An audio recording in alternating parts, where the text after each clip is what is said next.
Instagram nyinga Simfroz Okinda. Kawachako ni Jaod bura Matungulu Stephen Mule wajo sirkal mondo oduok chien osuru masani omedore ne jopiny. Mule wacho ni ochumi mar Kenya ok nyal dongo mana gi juogo osuru mathoth kuom jopiny mayuto gi ni piny. Taxation in this country has become too much.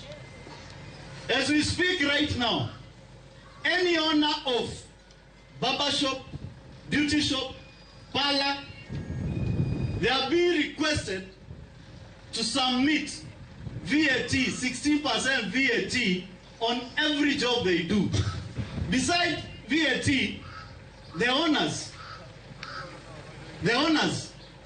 of those salons, parlors, they are being told to calculate their income at the end of the month, and they keep 5% as withholding tax for the year. It is unfair and is uncalled for. And I want to ask Didi Nyoro and Mheshimiwa Ichung'wah, look at my eye. Your government is becoming irresponsible with taxation. Lazima tuchunge mwananchi wa kawaida. Obile County